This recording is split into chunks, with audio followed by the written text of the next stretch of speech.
After watching the episode The Chicken or the Meg, one question seems to be burning in everyone's mind, hotter than Lois's temper when Peter spends the grocery money on fireworks. Is the legendary blood feud between Peter Griffin and the giant chicken finally over?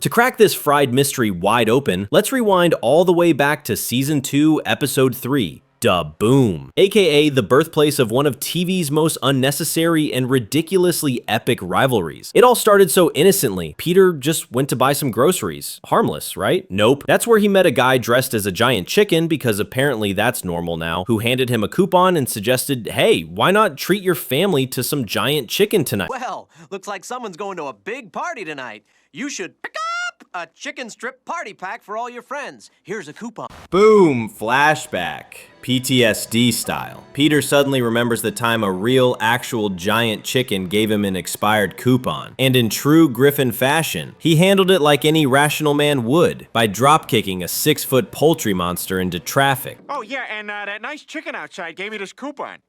I'm sorry, this is expired. You son of a...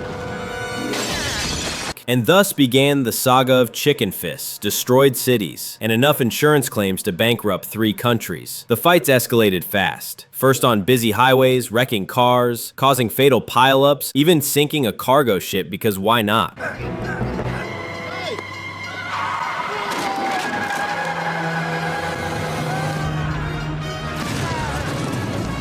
Then in a tall office building where Peter tried to defeat the chicken with a printer, modern problems require office supplies.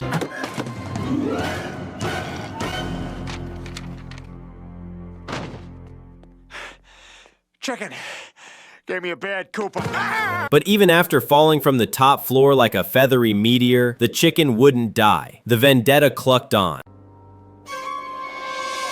In Season 4, Episode 3, Blind Ambition, things got even wilder. After Peter defends Quagmire from the wrath of suburban housewives because he was caught peeping on Lois in a public restroom, classy. Would you just sit down and go to the bathroom already? The chicken shows up out of nowhere, probably from the snack aisle of a nearby CVS, and body slams Peter in the name of justice. Quagmire's a good guy. He's just a little mixed up.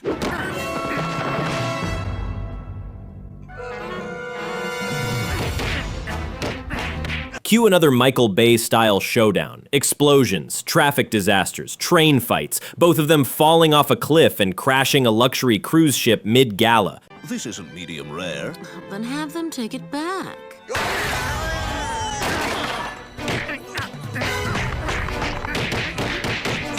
Because nothing says chicken fight like ruining the party of a bunch of rich people sipping champagne and playing cello.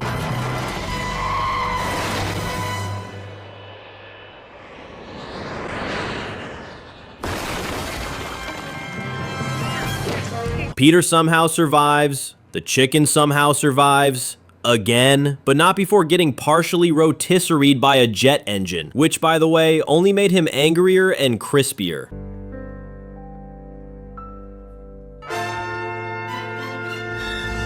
Next, in Season 5, Episode 16, No Chris Left Behind, Peter's just chilling in the kitchen arguing with Lois about changing Chris's school when BAM! Chicken attack. Again. Oh, crap. No doorbell, no courtesy text, just straight up WWE through the wall.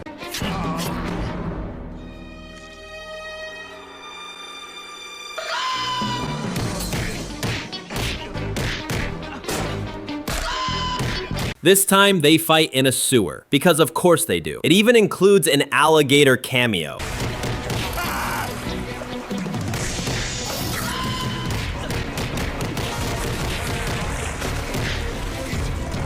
Then a subway fight that ends with the train flying out of the ground like a rocket-propelled sausage and crashing into the streets. Again, no survivors, no logic, just chaos. Then, because why not, they take the brawl to a construction site, accidentally injure 2 innocent workers on lunch break. My son got into DeVry. Ah, good. What do you have to do, open the door?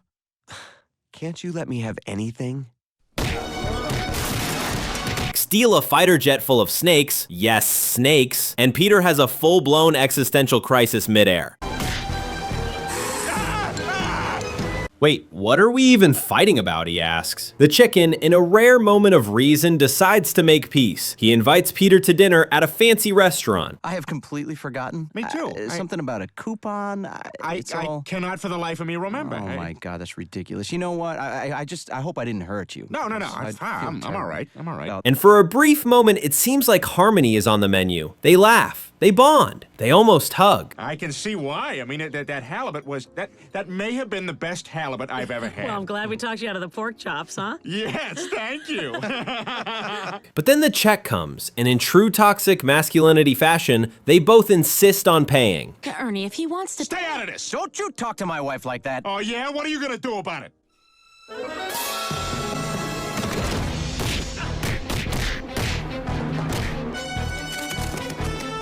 Boom! Fight breaks out again. They destroy the restaurant, terrify all the diners, and Peter ends it by throwing boiling soup in the chicken's face. You'd think that'd be the final blow. Nope. The chicken rises again, angrier, crispier, and more spiteful than ever. The next cluckin' chapter of this never-ending poultry pummeling takes place in Season 10, Episode 23, Internal Affairs. Peter's just leaving the Drunken Clam, probably with a blood alcohol level high enough to qualify as jet fuel, when he accidentally backs his car into, guess who, the giant chicken's car.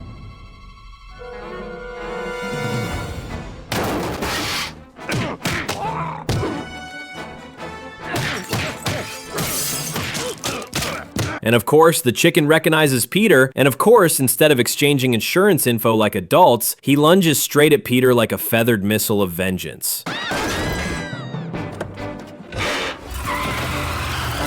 You bastard! But wait, this time it's not just a classic street brawl. Stewie suddenly shows up, time traveling as usual, because apparently he just wanted to see Woodrow Wilson shirtless, don't ask.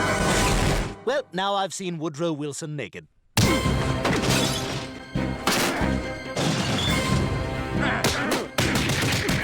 In a chaotic twist of fate, his time disk gets involved and boom! Peter and the chicken are yeeted back to the Wild West.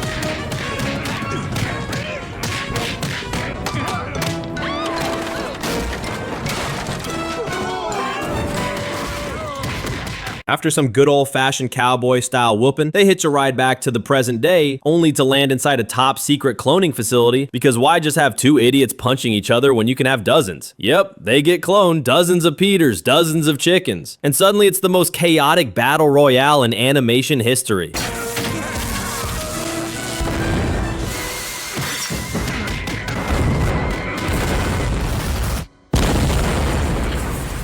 Eventually, all the clones are obliterated in the most violent game of Who's the Real One ever played. Only the original Peter and original chicken remain, and naturally they hijack a spaceship, because Earth couldn't contain this stupidity anymore.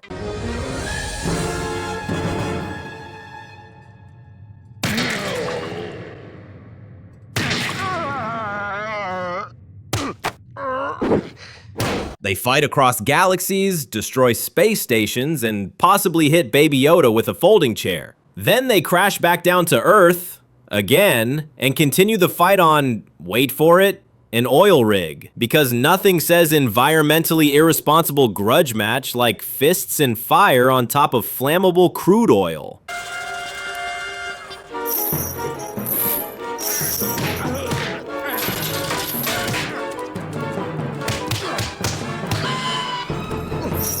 Despite being outnumbered, outgassed, and nearly deep-fried, Peter manages to roast the giant chicken. Like, literally. He turns him into a slow-roasted, golden brown Sunday dinner.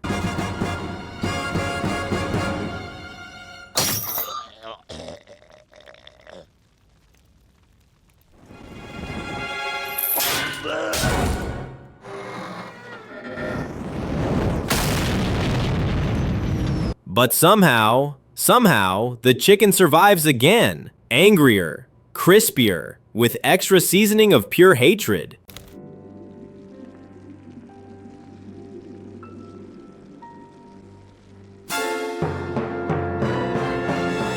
And then comes the most bizarre battle of all time in Season 11, Episode 4, Yug Yillimov. Stewie's time machine breaks, because of course it does, and the flow of time starts moving backward. Oh God, this is so disgusting. I think I'm gonna puke. What does that mean? It means we get to watch Peter and the Chicken's brutal fight in reverse. Punches get unpunched, bones unbreak, and teeth fly back into gums like dental boomerangs. It's like Tenet, but with more poultry-based violence and less logic.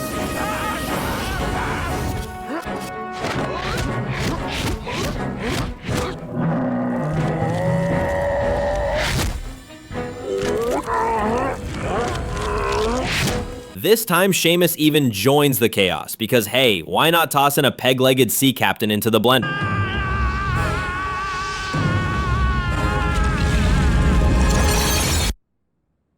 Okay, Seamus, today's the day you finally ask out that barista. What's the worst that could happen? And what triggered this round of idiocy? Well, Peter accidentally opens his car door and causes the chicken to faceplant on the sidewalk, which as we've learned by now is basically the nuclear launch code for another apocalyptic smackdown. You know, that chicken's kid is in my preschool class. I don't really want to be friends with him, but he knows a lot of chicks. And backwards rim shot. The next time these two frenemies cross paths is in Season 19, Episode 10, Fecal Matters. But this time, they don't fight. You!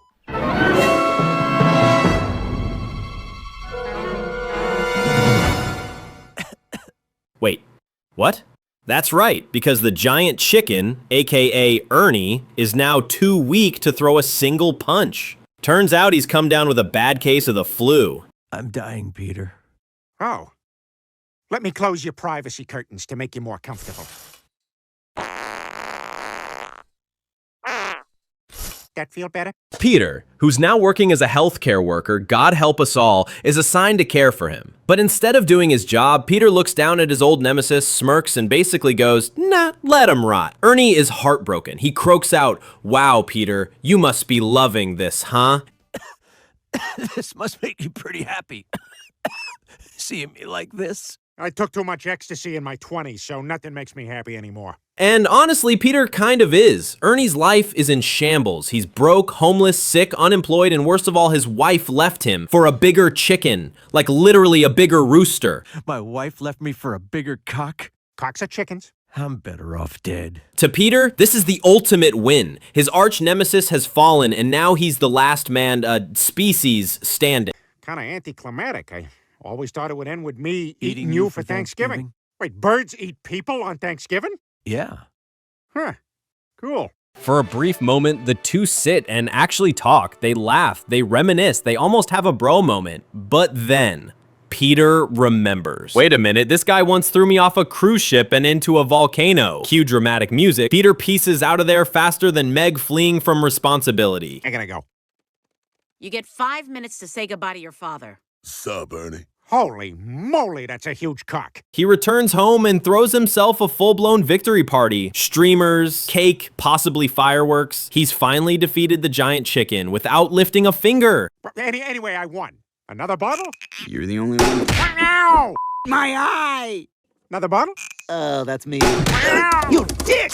Ow! But Lois, ever the voice of logic and inconvenient morality, pulls him aside and says, Peter, you have to save him, not just because you're a healthcare worker, but because you need him. That's good, Lois, but I'm not helping him. Helping who? The giant chicken. Oh, yeah, your big rival. Yeah! It was my turn. Back at the hospital, Peter finds Ernie barely clinging to life. He hesitates. Then he flashes back to all their legendary brawls. The chaos, the carnage, the property damage, the lawsuits, the love. You need him, Peter. I haven't been home in years. Oh my God. Lois was right. I have to help him.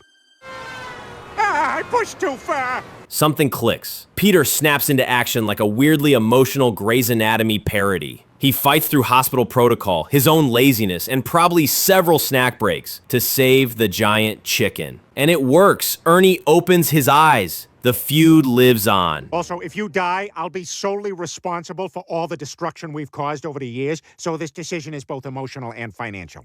Cut to Peter wheeling Ernie into his own backyard. Not for peace, not for closure, but to nurse him back to health just so they can fight again. Because if there's one thing Peter Griffin believes in, it's that some enemies are forever. Good.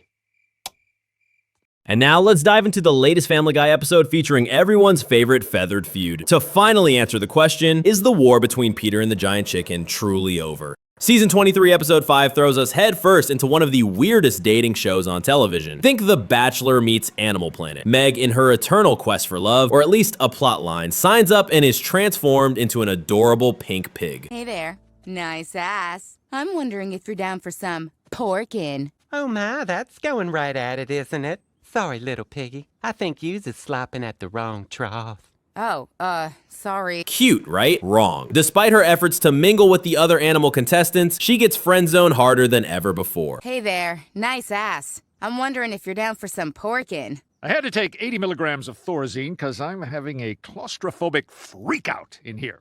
So, pass. Heartbroken, Meg rage eats an entire sack of cereal, which ironically impresses a mysterious suave chicken contestant. Wow, you really packed that away in a hurry. Thanks. I may be dressed like a pig, but I have two stomachs like a cow. You're funny. Plot twist, he's Nugget, the son of none other than Peter's arch nemesis, the giant chicken himself. Yup, the enemy has a kid, and that kid is now dating Peter's daughter. Shakespearean much? I'm only 18. Oh, your Liberty Mutual tote bag threw me off. It's how I carry my loose fruit.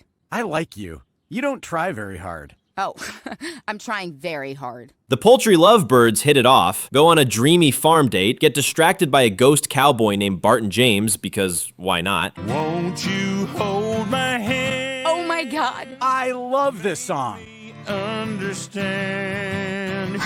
Barton James and a girl in a pig mask? Yeah, it was a pretty good day. And even share a romantic moment on a scenic helicopter ride, where Meg farts so violently from excitement that the pilot nearly quits midair. Hey, guys! What was the one rule I had? No farting in the helicopter. No farting in the helicopter. I killed Bin Laden. Now I'm doing this. Despite this magical poultry pig romance, the show boots them out for mysterious reality TV reasons. Meg apologizes to Nugget for embarrassing him in front of Bethany Frankel because of course she's there. Is she gone? I don't know. I mean, I want the corn, but I don't want to have to hear about how much trouble she's having dating. They decide to reveal their true identities. Yes, Nugget is literally a chicken, and no, Meg couldn't care less. She's in love. Wait a minute. You're not related to the giant chicken, are you? He's my dad. What is it, Peter? I forgot to go to college. They start dating IRL, even going on a picnic where Meg eats worms for the first time because love means doing dumb things together, but trouble brews. Oh, that was the best night's sleep I've had in ages. I love you, Meg. And not just because you have egg in your name. I love you too, Nugget. Nugget fears Peter finding out. Meg jokes that they'll have to live a double life like George Santos. Hi, I'm gay, straight, Jewish Nazi George Santos, and I approve this message, which is to say, it's the worst thing that's happened to me since I died on 9/11. Good morning, night. This was written 18 months ago, new lies not included. That night, as Nugget sneaks into Meg's room for a romantic rendezvous, Peter barges in. Surprise! Meg spills the beans. She's dating the chicken prince. That's it, young lady. No peacock for a month. No peacock? But where will I watch the Croods? That's not my problem. Peacock. I don't think we have the West Wing either. Peter loses it. Furious that his daughter is dating the son of his feathered foe, he confides in Lois, tearfully imagining both his sons dying in the army on the same day, even though neither of them are in the army. Classic Peter logic. Your two sons died getting their heads shaved at orientation. They didn't even make it to the barracks. Oh, the cost of freedom! Here's a flag we didn't bother to fold.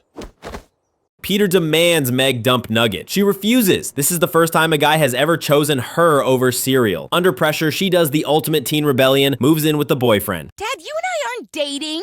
Oh, so you've made your choice then. Well, I'd like my tomato back. I'll pack my bags. What bags? She literally owns nothing. Meanwhile, Peter distracts himself with a living room referendum about whether Billy Bass can stay on the wall. Billy, what do you think Meg's gonna say to the Uber driver? Take me to the river. Drop We are thriving without Meg. Soon, Peter misses Meg and storms the Giant Chicken's house with his friends to bring her back. Ernie, aka Giant Chicken, refuses, claiming Meg's happy there. Hey, stop trading me. I just want to play basketball. And smoke weed, apparently. I wasn't smoking it. I was just carrying it. Whatever. I'm still mad we traded for you instead of that other guy whose name I had never heard of and can no longer remember. Peter begs her to come home, but gets distracted by kids playing nearby, which makes Meg roll her eyes and walk away. Dad, I told you, Nugget and his family treat me better than you guys ever did, and I won't be coming home. Dad? It's an Iron Man house. The two families go bowling, because obviously this needs a bowling subplot, and Peter watches sadly as Meg bonds with his mortal enemy's family. Giant Chicken! Yes! I've lost my daughter. Come on, gang. Group selfie for the family Instagram account. Everybody say seeds! Seeds! When Peter tries to get change for the arcade, the Giant Chicken mocks and rejects him. Meg sees the whole thing and feels genuinely sorry for her dad.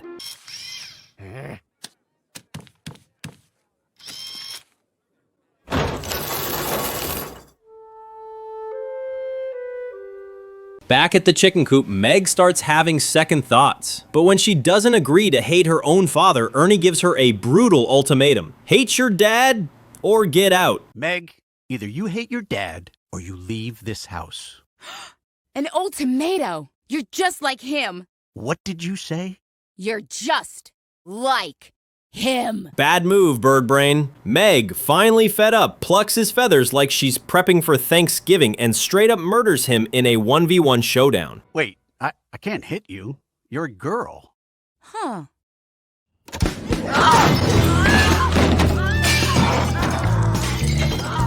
And here's the kicker. Unlike every previous Peter versus Chicken fight, where he'd always miraculously come back, eyeballs bulging back into place like a horror movie puppet, this time, his head came clean off. No twitch, no flinch, no rematch.